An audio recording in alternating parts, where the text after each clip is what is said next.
يضلل فلا هادي له وأشهد أن لا إله إلا الله وحده لا شريك له وأشهد أن محمدا صلى الله عليه وآله وسلم إن خير الكلام كلام الله وخير الهدي هدي محمد صلى الله عليه وآله وسلم وشر الأمور محدثاتها وكل محدثة بدعة وكل بدعة ضلالة وكل ضلالة في النار أما بعد.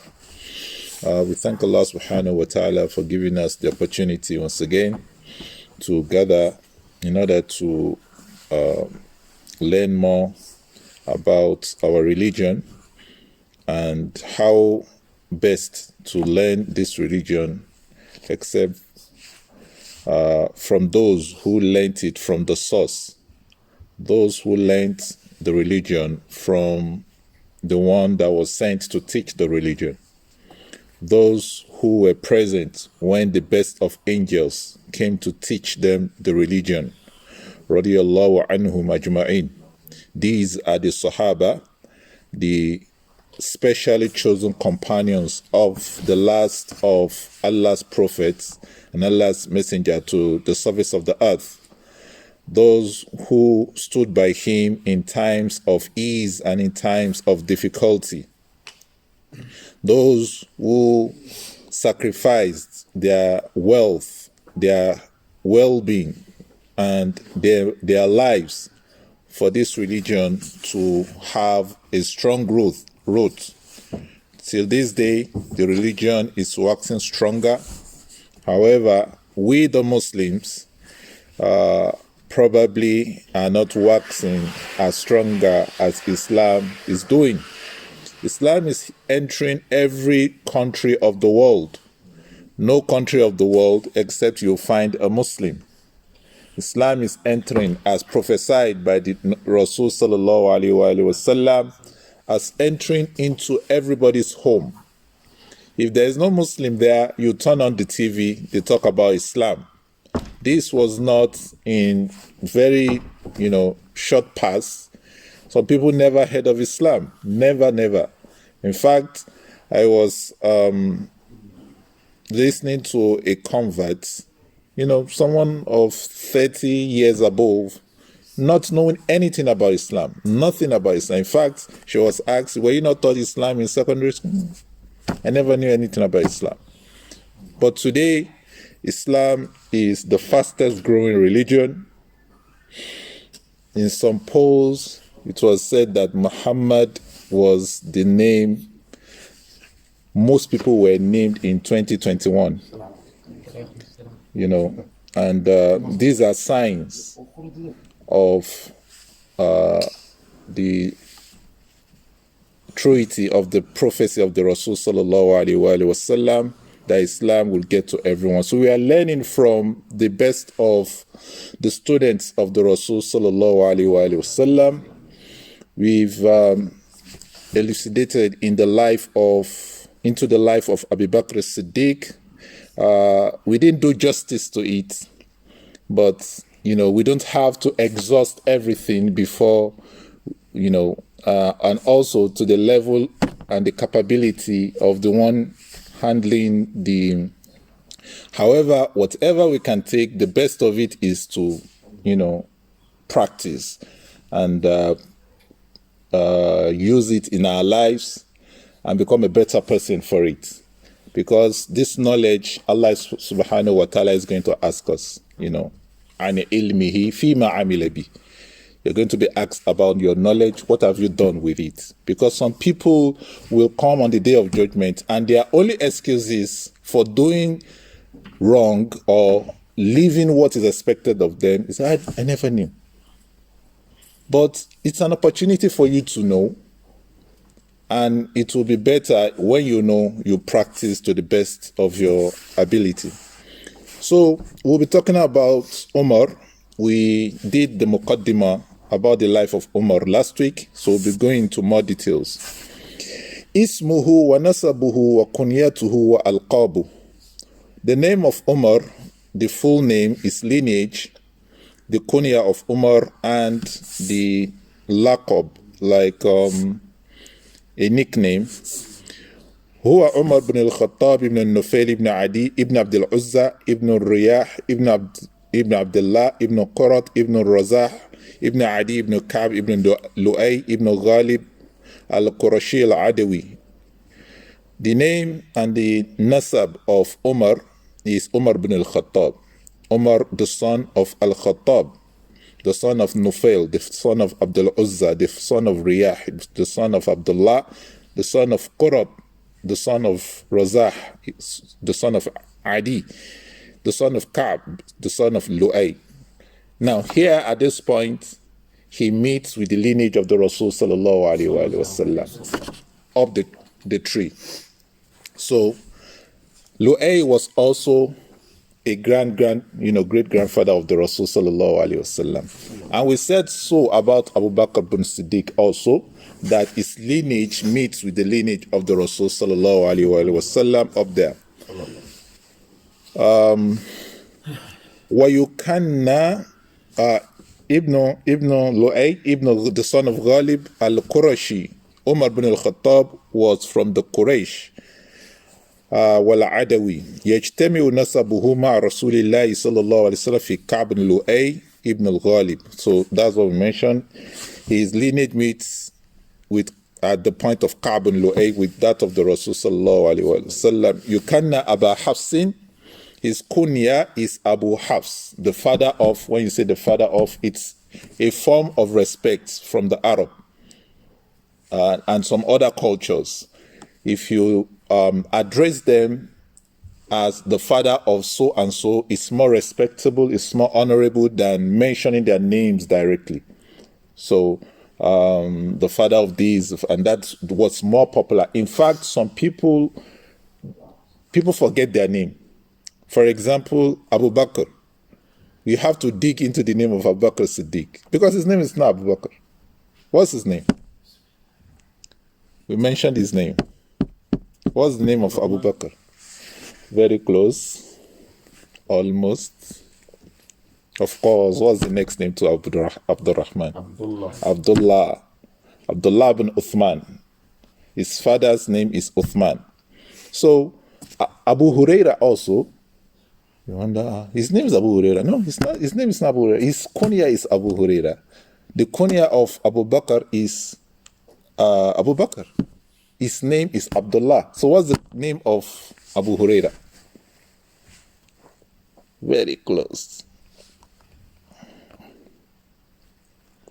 Yeah, it's not coming to my head. Abdul Rahman. His name is Abdul Rahman. Wrong way around, yeah. Abdul Rahman bin Sakhr. That's his name. So some people, they are given kunya is so popular and so respectable that they are addressed by their kunya to the point that people forget their names.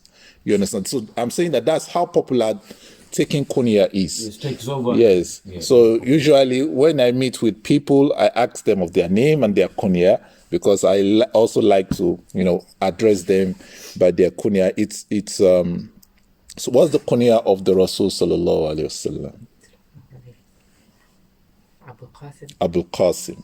Abul Qasim is the popular kunya of the Rasul sallallahu alaihi wasallam.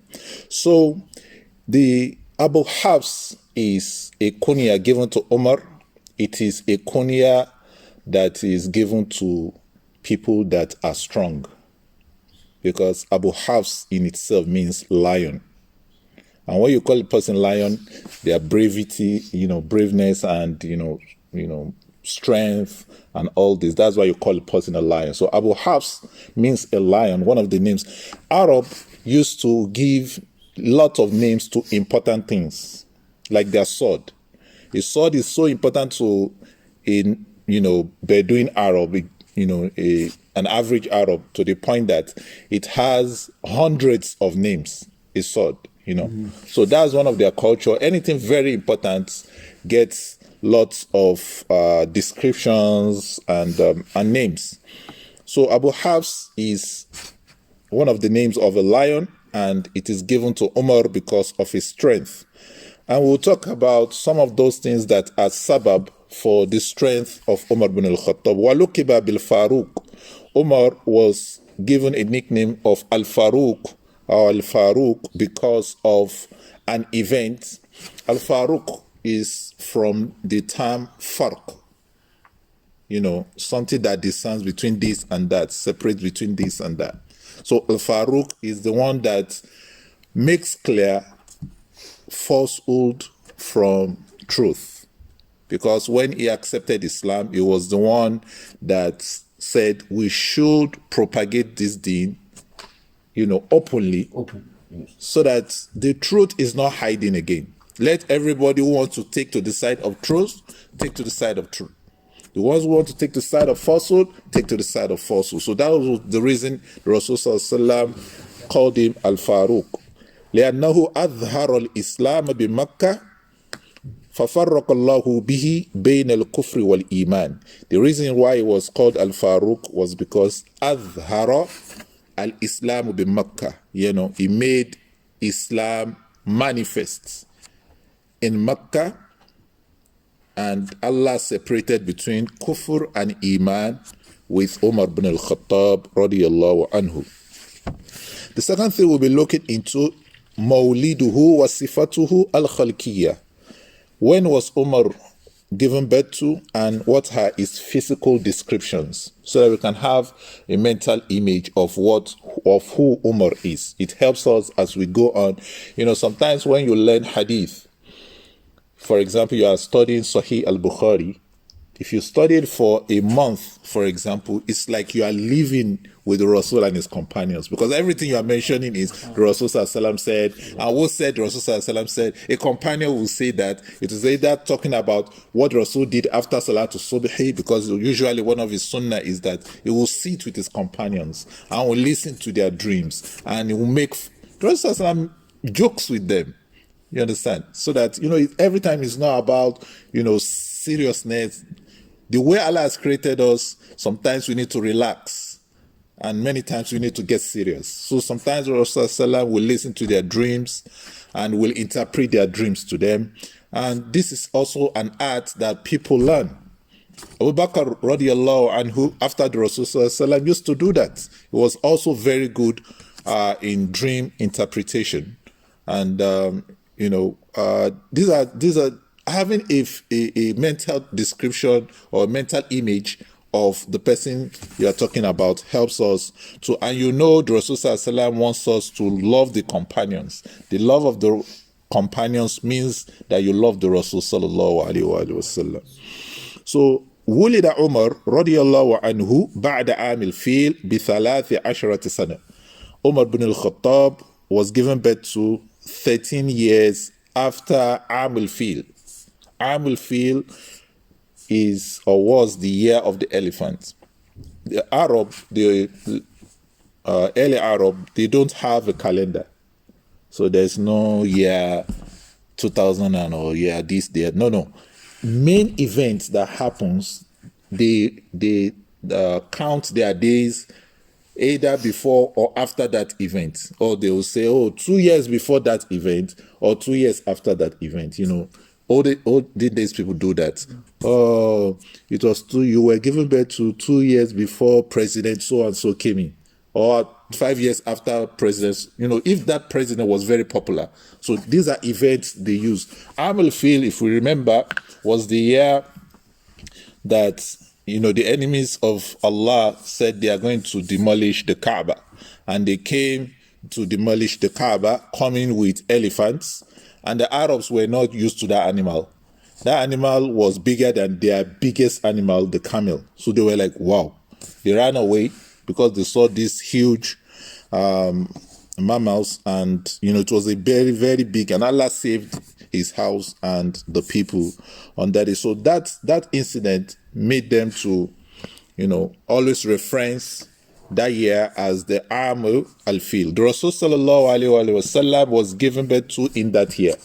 After the event, the Rasul sallallahu alaihi wasallam shortly was given birth to, and Abu Bakr Siddiq was given birth to how many years after Am al-Fil?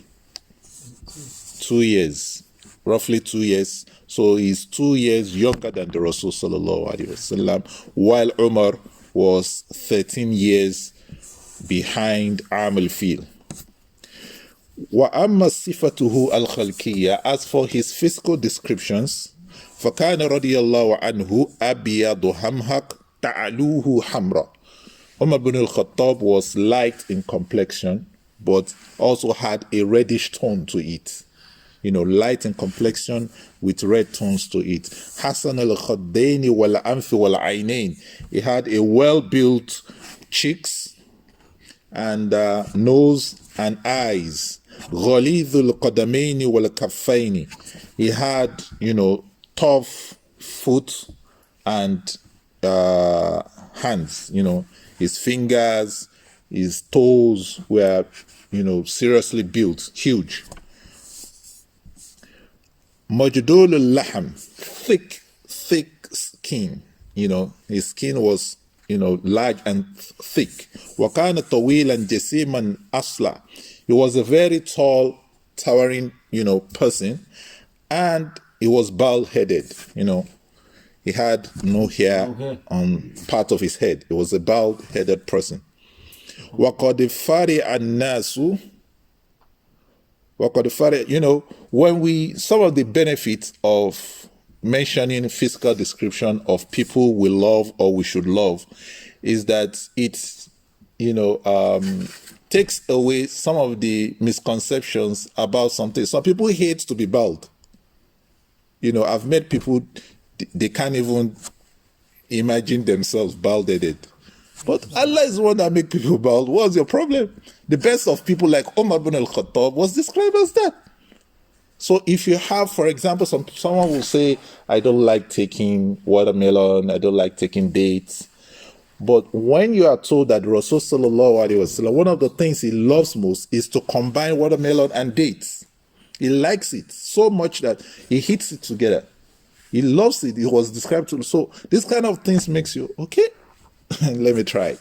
For the love of this person. These are some of the benefits of knowing, things that are not so tangible like favorite food, but they are also, it helps you to really show your love for this person, downplaying some of the things that are against their lifestyle that you think is okay. So Umar was a bald-headed person. وَقَدْ فَرِعَ النَّاسِ.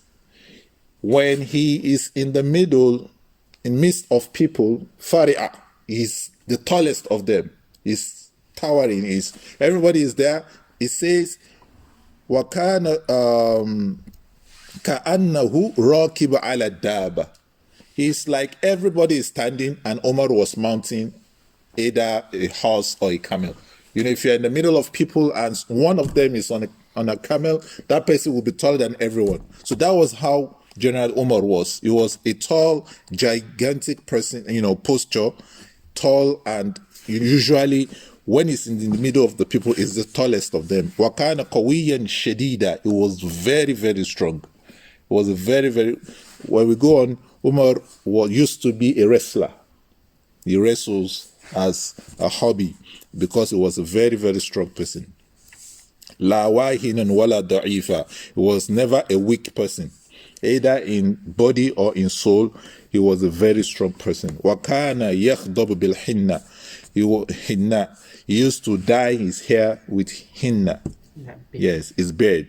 He used to dye it with hinna. Wakana tawilu subla afwan. Wakana tawilu subla. He had thick and long beards. And when he gets angry, he starts twisting the beards. One of his practices is that when Umar gets angry, you see him twisting his beards. So he had the long one. Wakana idha masha asra. When he walks, he's fast. His pace is a fast pace. Wa idha takallama asma. When he speaks, he's audible. Everybody hears him. You don't say, what's Umar saying? No. When he speaks in the midst of people, you hear what he's saying. He's audible and clear. Wa idha daraba awja. When he strikes, because of his strength, he hurts. Umar is not someone who strikes and you'll say, I can't feel it. You'll feel it because of his great strength. Umar was described as that person in his physical appearance and description. Before we go on, sometimes when Allah subhanahu wa ta'ala is preparing you for a thing, the phases in your life, when you look back, you think, oh, this is the reason why Allah made me to pass through this phase in life. Mm-hmm. But when you are facing it, especially when it is distasteful, you'll be thinking, why me? Why I'm worshiping Allah? Why is Allah putting me in this situation? Some of us do it. Why am I not as rich as my colleagues? Yes. At a point in time, you feel dissatisfied, you feel troubled, but Allah does not allow anything to happen except for a hikmah. And that is why you're a Muslim. And that is why we are given the key to what is unseen to some extent. To have a belief that Allah subhanahu wa ta'ala does everything for a reason is a key to something you do not fully understand. And that is why tawakkul is very important in our lives. Nothing happens, even the leaf that falls from a tree is for a reason. You might not know that animal that will take, advantage of that leaf. It's not your own concern, but it's for a reason. And one of the things that we learned in the life of Umar was that he became a very strong person because of the way his father brought him up. His father was a very, very harsh person. Umar described him as, if he makes me work, he makes me get tired. And if I do not do it the way he wants, it beats me. Seriously. And Umar, had a very rough lifestyle when growing up. And the scholars and even himself, sometimes he will remind himself, when he became the Khalifatul Khalifatul Rasul, Amir al-Mu'mineen, sometimes we are going to read it, his mind will tell him, Umar bin Al-Khattab, you are Amir al-Mu'mineen. Nobody is above you. Nobody is better than you. So Umar will remind himself, look at you. You are just a shepherd. When he goes to a place, he will tell people, I used to be a shepherd for my aunts, for my dad, and the only thing they will give me is dates. Abdul Rahman bin Auf, one day when he did that, told him, when he dismounted the member, why are you saying this? You are just, lowering yourself. He dreamed to himself, said, look at you. My soul is telling me I'm the best. Nobody is above me. So I have to tell myself that who am I? You are just a shepherd. Used to be a shepherd that goes to. So these are some of the reasons we learn about these great people who are able to tame themselves. Because when you achieve a thing, sometimes you forget your past, that you used to come from a humble past.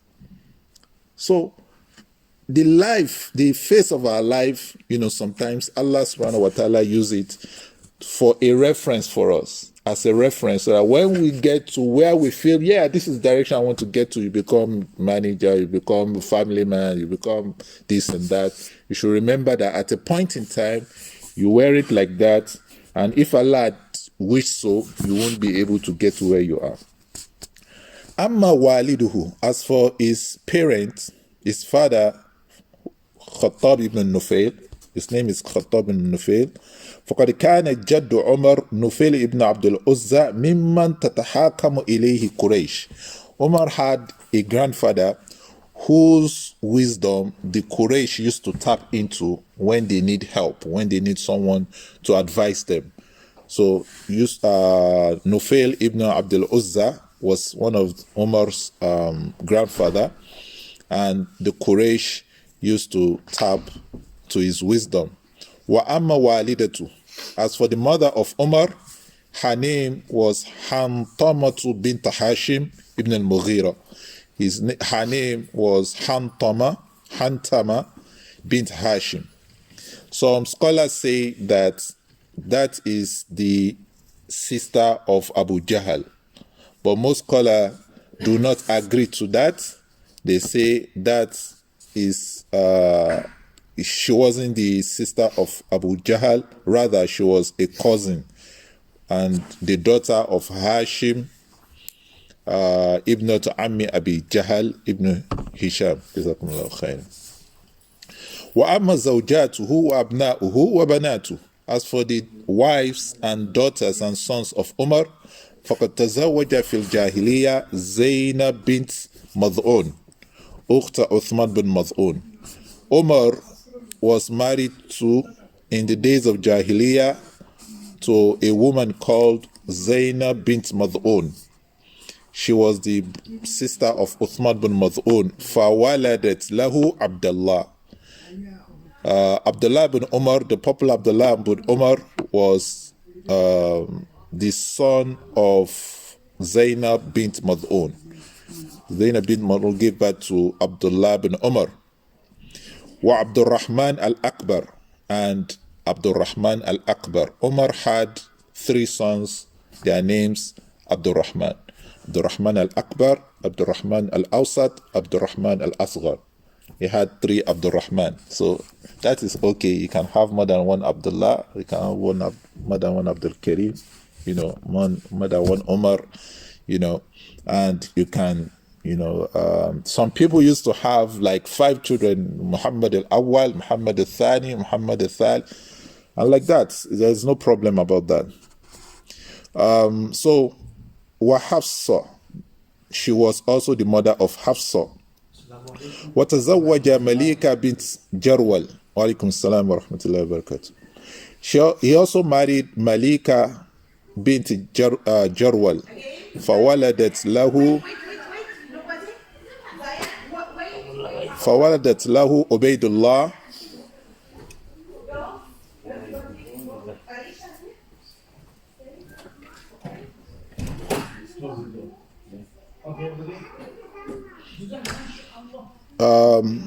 she was the mother of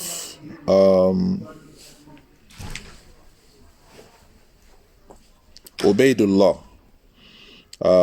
Malika was the mother of Ubaidullah, so Umar had a son called Ubaidullah. But Umar divorced the woman.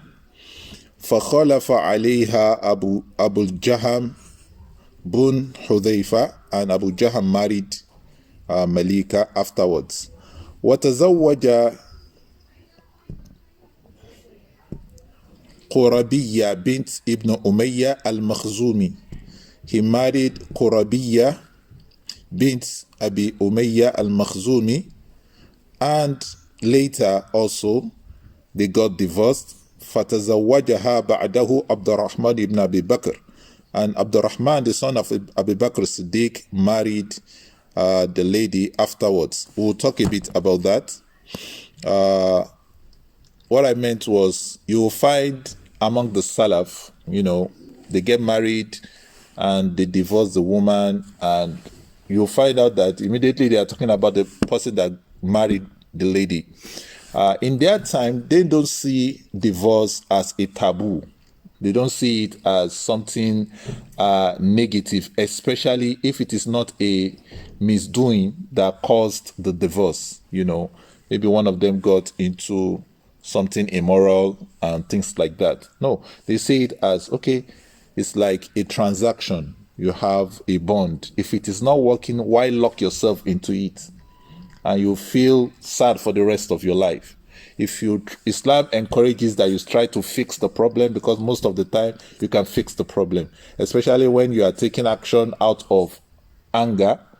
When you go down, sometimes people will feel like, did I pronounce divorce on this woman when I was angry? Because the mind is not, settled when you are angry. It happens like that. That is why it is said that when you are angry, don't judge. A judge must not judge when he's angry or when he's hungry also. You do things that are sometimes insane when you are in a state. So they see it as, why lock yourself into it when you have tried to solve the problem? It's not resolvable. So, and also they don't leave women unmarried. They don't see it as, they don't tag women, oh, this one has been divorced, nobody should marry. No, it's not like that.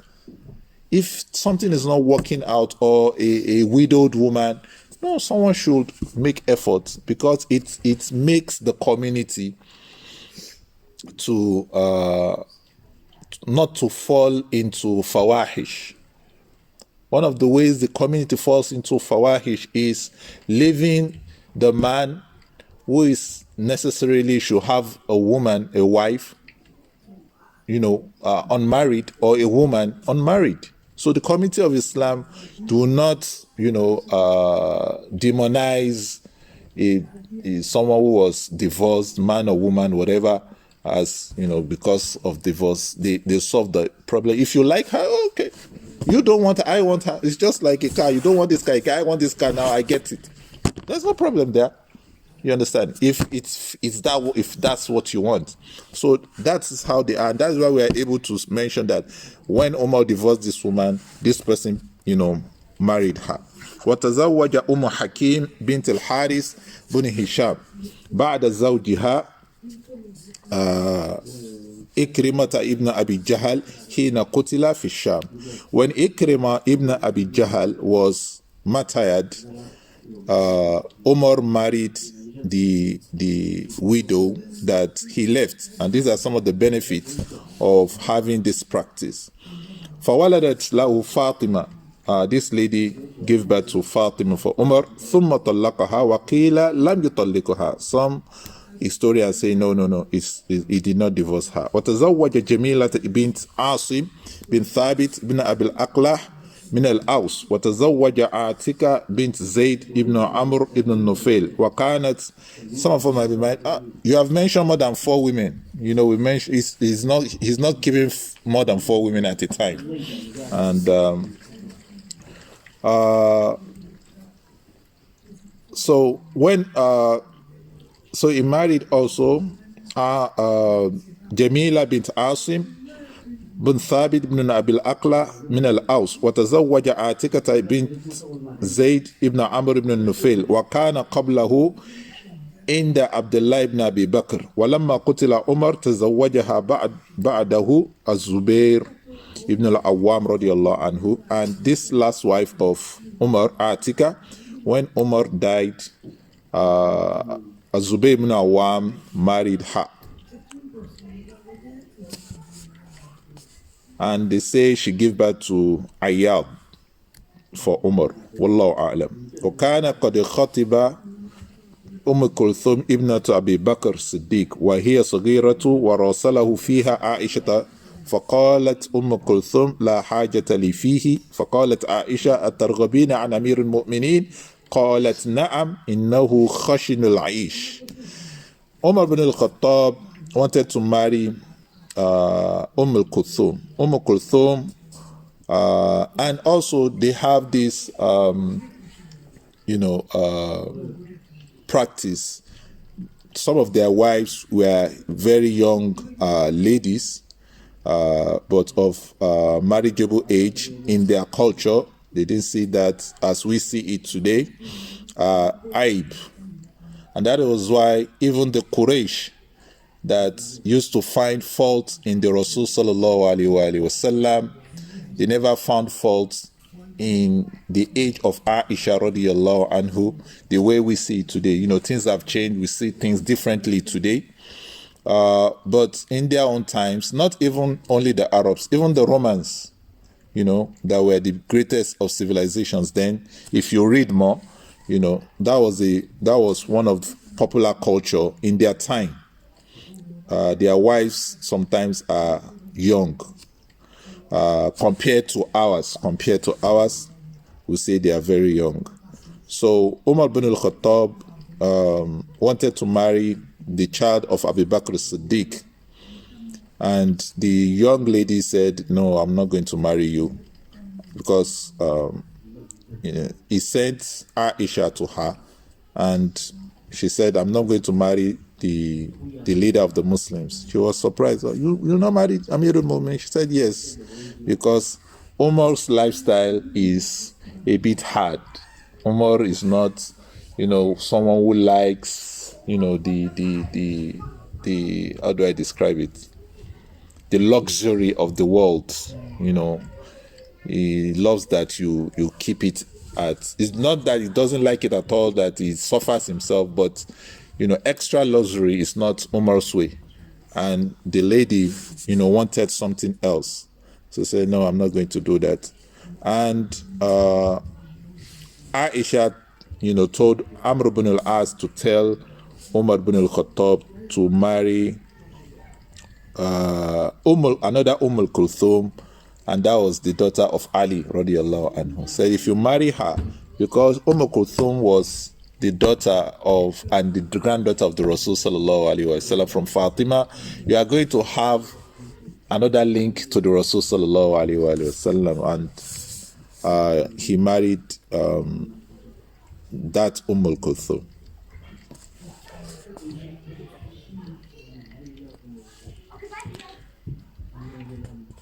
Now, so that was about the wives and the children of Umar bin Al-Khattab. Hayatuhu fil Jahiliyyah. How was the life of Umar bin Al-Khattab in Jahiliyyah? Umar bin Al-Khattab had in Jahiliyyah أمضى عمر في الجاهلية شطرا من حياته ونشأ كأمثاله من أبناء قريش وامتاز عليهم بأنه كان ممن تعلموا القراءة وهؤلاء كانوا قليلين جدا. He grew up like a normal child of Quraysh in Mecca. However, he was one of the special children in Mecca. Why? Because he could read and write. He could read and he could write. And those who could do that in Quraysh at that point in time were very, very small in number. They were very, very small. Some people say that it was the father of, who was it, Amr bin al-As, one of the great companions in Mecca, that Abu Sufyan, the father of Abu Sufyan, that taught Umar how to read and write. You know, very little number of people knew how to read and write. وَقَدْ حَمِلَ مَسْئُولِيَّةَ صَغِيرًا وَنَشَأَ نَشْأَةً غَلِيظًا شَدِيدًا. He used to be responsible for his family when he was very young, because he used to flock their sheep, and he had a very tough upbringing. لَمْ يُعْرَفْ فِيهَا أَلْوَانُ التُّرَفِ. No, shade of enjoyment can you describe about Umar when he was growing up? It was a very tough lifestyle he grew up in. La madhahiru tharwa wa dafa'ahu abuhu al-Khattab fil gilza wa qaswa ila al-mara'i yar'a iblahu. You can't see anything enjoyment, apparent about him. No luxury about his, appearance. And his father used to make him work very hard, flocking his, shepherding his sheep. وَتَرَكَتْ هَذِهِ الْمُعَامَلَةَ الْقَاسِيَةَ مِنْ أَبِيهِ أَثَرًا شَيْئًا فِي نَفْسِ Umar bin Al-Khattab. This difficult lifestyle made Umar to be a tough-bodied person and a tough, human being. He was a very tough person because he had a tough upbringing.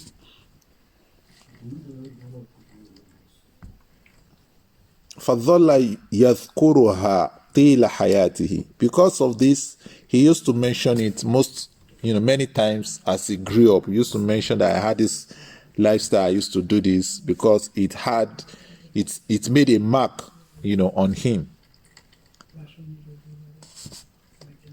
So that was about Umar's upbringing. He had a very tough lifestyle. He used to, like we said, take the camels of his dad, the camels of his uncle or uncles and his aunts. He would take them to the mountains and, feed them, take them, flock them around. And when he became Amirul Mu'mineen, he used to remind himself and people about this so that they don't see him as, human beings. When you have people with, some abilities, you tend to want to deify them, make them so special as if they are gods. And that was what happened to Khalid bin Al-Walid. Sorry, my iPad is dead. Khalid bin Al-Walid, even in the eyes of the enemies of Islam, they didn't consider him as a human being. Khalid bin Walid. They used to hear about his name. Some of them would come to the battlefield to fight Khalid bin Walid, but they want to see him face to face. They want to see, before I die, I want to see Khalid bin Walid. You know the way we do today, people see people that are, what's it called, celebrities. I must just see him. And when they see him, so yeah, they start shouting. Some people were like that about Khalid bin Walid. Before you kill me, let me even see. Let me see this Khalid bin Walid. Some of them came to him. A general once came to him, and that led to his Islam. A Roman, he came to him, and said, please tell me, Khalid, is it true that an angel came down with a sword and gave it to you? And that's why you don't lose your battles? And he said, no, that's not correct. Our prophet used to call me Saifullah. It's just because of who I am, not because an angel brought a sword. They started cooking up stories about him. And that's what happened to people. You can't meet them, but you love them. You start cooking up stories about them. So, like Umar bin Al-Khattab used to be a special person to the Arabs, to the point that when they have battle to fight, maybe their clan, sometimes they send Umar bin Al-Khattab to scare a whole tribe, that Umar bin Al-Khattab will lead our army, and everybody will start shaking. Why? Because they've heard about his might, and because it was a wrestler, we said, very strong. He was a good horseman, and horsemen at that point in time were the commandos, the special group of fighters. He was a good swordsman, he was a good horseman, and these are the best of fighters. So they knew Umar bin Al-Khattab. Also, when they want to also do fakhr, they want to boast about how good their tribe or clan is. One of the figures they use to say, we have Umar bin Al-Khattab in our family. We have Umar bin Al-Khattab in our tribe. We have Umar bin Al-Khattab. They start mentioning, the good things about Umar bin Al-Khattab, and everybody will they look into their own family. They can't find anybody like Umar bin Al-Khattab. So Umar bin Al-Khattab was that special a person that people use him to scare away their enemies and boast about how good they were.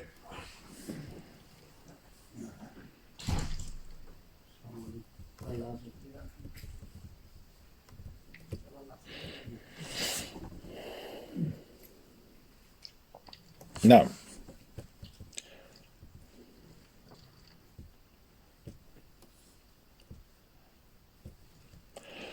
وكان رضي الله عنه رجلا حكيما بليغا حصيفا قويا حليما شريفا قوي الحجة واضح البيان مما أهله لأنه يكون سفيرا لقريش ومفاخرا ومنافرا لها مع القبائل. Umar was described to be someone who was a wise person, balighan, eloquent person. He was a strong person, asifan, qawiyan, haliman. Also, as strong and tough Umar is, he was halim. He was a very gentle-minded person. He was an emotional person. Umar is very emotional. If he sees someone suffering and he recognizes as suffering, he will not stop except he helps the person. And we will see it as we go on about Umar. Very many people cannot combine these two. You see them, they are tough, they are always tough, and they don't have mercy in their heart. But Umar is very tough in one point and very merciful, gentle, in other areas. Sharif, an honorable person, Qawiyul Hajjah. Umar had a very noble cause, ambition in life. He always wants to stand for the truth.